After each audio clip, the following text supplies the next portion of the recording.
हर महीना वैन के 800 रुपए बचाने के लिए हम लोगों ने साइकिल से स्कूल जाना चालू कर दिया था। ये हो गई। चार लौंडे थरथराती ठंड में साइकिल से स्कूल जाते हैं, ब्लेजर, टोपा, मफलर बांध बुंदा के। एक तो ये ब्लेजर बहुत अजीब था हमारे स्कूल का। 2 जेब थी हमारे ब्लेजर में और 2 ही अंदर की साइड थी। हमारे स्कूल वालों को लगा कि बाहर जेब का क्या ही यूज हो सकता है, इसलिए उन लोगों ने बाहर जेब ही नहीं दी।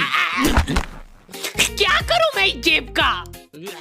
ठंडी लग रही है तो हाथ अंदर वाली जेब में ही डाल के चलना पड़ता था। कोनी से साइकिल चला के आते थे हम लोग स्कूल। सबको ऐसा लगता था कि हम लोग अपाहिज हैं। और फिर एकदम से हम लोग हाथ बाहर निकाल लेते थे।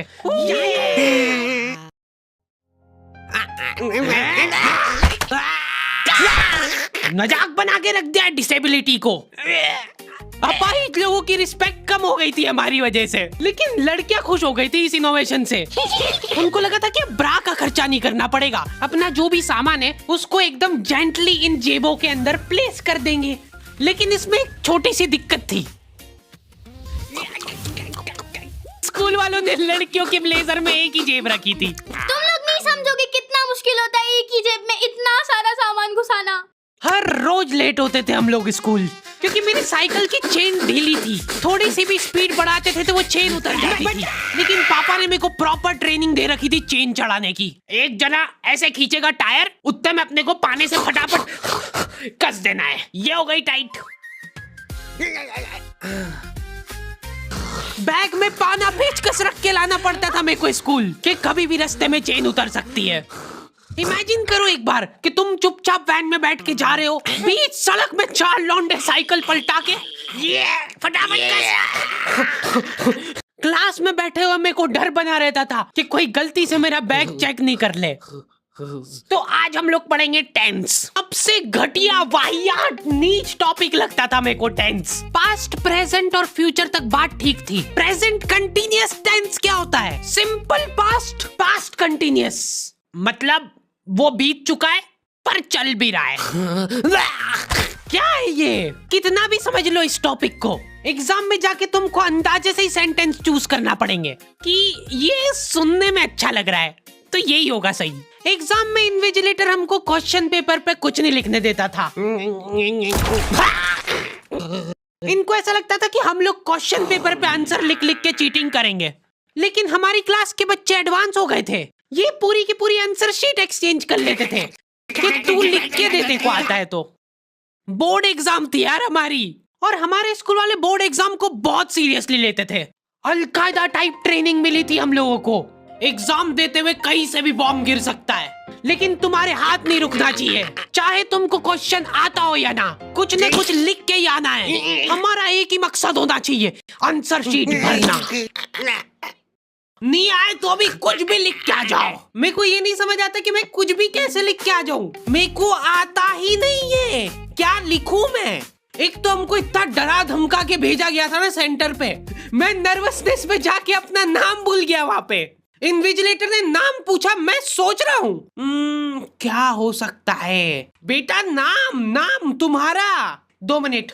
हाँ हेलो मम्मी, मेरा नाम क्या है? बोर्ड एग्जाम के नाम पे इतना डरा दिया था ना स्कूल वालों ने हमको। अच्छों का मुंह निकल जाता है टट्टी के साथ मिक्स होके। तुम लोगों का एक सेंटर आएगा जिसके चारों तरफ सैनिक तैनात रहेंगे। बिना एडमिट कार्ड के वहाँ पे आसपास भी भटकते हो मत दिख जाना, जिंदा जला देंगे वो लोग। और अगर चीटिंग करते हुए पकड़ा गए तो ना तो तुम हमको जानते हो ना हम तुमको जानते हैं। हम लोग एग्जाम वाले दिन सेंटर पहुंचे तो बच्चों से ज्यादा सिक्योरिटी थी वहाँ पे।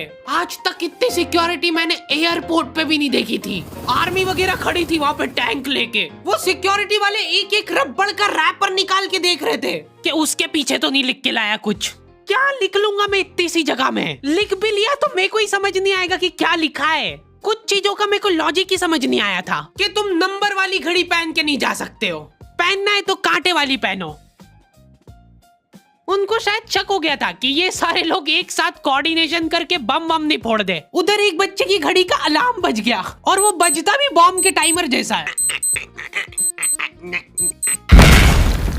अलकायदा जिंदाबाद। जिस पाउच में तुम सामान ला रहे हो वो भी ट्रांसपेरेंट होना चाहिए। मेरे बैग में से इनको पाने पेचकस मिले थे क्या जवाब दूं मैं इसका कि क्या यूज में आते ये? उनको वहाँ पे डेमो करके बताना पड़ा कि ये यूज में आता है ये सब आइटम। फिर बाकी बच्चों ने भी कंफर्म करा कि हाँ देखा तो है हमने इनको रास्ते में ये हरकत करते हुए। ये सब देख के उन्होंने मेरे पाने पेचकस तो हाथों हाथ नाली में फेंक दिए थे। हमारे एक साथी की जेब में से ड्रग्स बरामद हो गए थे। अरे ड्रग्स नहीं है, ये इनहेलर है। इसको ऐसे सूंघते हैं, नाक बंद होती है तो नाक खोलने के बाद भी अगर तुम इनहेलर को पूरी ताकत से सूंघते हो, आंखें दिमाग में ठंडक हो जाएगी तुम्हारे।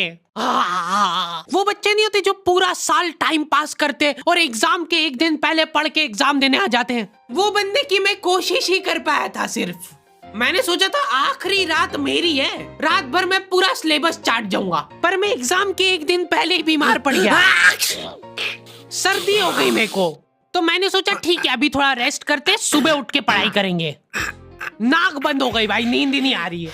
फिर पापा आके मेरे को ट्रिक बताते हैं कि अगर राइट वाली नाक बंद हो रही है ना तो लेफ्ट साइड करवट करके सो जा, फिर गहरी सांस ले, तो ये जो है ना राइट वाली खुल जाएगी और लेफ्ट वाली बंद हो जाएगी। फिर लेफ्ट वाली अगर खोलना है तो राइट साइड करवट करके सो जा।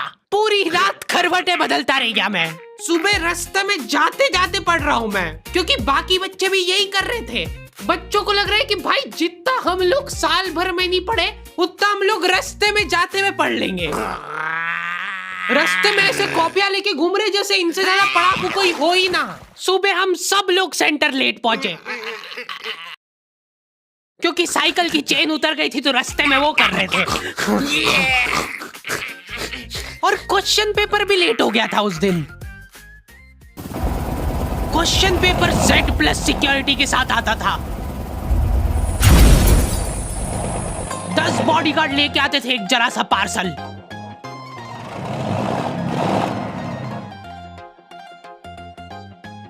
और फिर देने के बाद बोलते थे ये असली पार्सल नहीं है। असली नहीं है तो जोर से भी बोल सकते हो, ये असली पार्सल नहीं है। ये लोग पता नहीं किसी को तो गुमराह करने की कोशिश कर रहे थे। इनको डाउट था कि इतनी सिक्योरिटी के बाद भी कोई पेपर चोरी कर लेगा, तो ये लोग इतनी सिक्योरिटी में नकली पेपर लेके आए। असली पेपर तो एक और बॉडीगार्ड नाले में तैरता हुआ लेके आ रहा है। ये पानी पेचकस किसने डाले नाली में? ये लो। मजाक कर रहे थे हम तो, यही है असली क्वेश्चन पेपर। जाओ बांट दो फटाफट।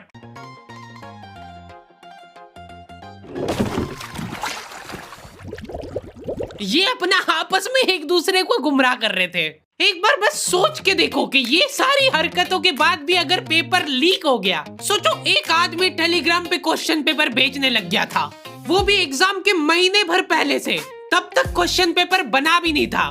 तो अब जो आदमी हमारा क्वेश्चन पेपर सेट करने बैठा, उसने सोचा कि उसका काम इजी हो सकता है, क्यों ना थोड़ा सा स्मार्ट वर्क कर लिया जाए। उसी ने सबसे पहले वो फेक क्वेश्चन पेपर खरीदे और वैसे के वैसे चेप दिए। जिसने पेपर लीक करा था वो खुद सोच में पड़ गया कि ये कैसे हो गया। एग्जाम खत्म होने के बाद इन्विजिलेटर को बहुत मजा आता भाई कॉपियां छीनने में। एक सेकंड भी किसी को ज्यादा नहीं मिलना चाहिए। बस एक बार टाइम ओवर होने के बाद कैसे लिखा तूने? एक बच्चे ने खुद से कॉपी दे दी तो इनको डिसरिस्पेक्टफुल महसूस हो गया था। उसको वापस से कॉपी दे दी कि लिख ले थोड़ी देर और। जैसे लिखने लगा वापस छीन ली।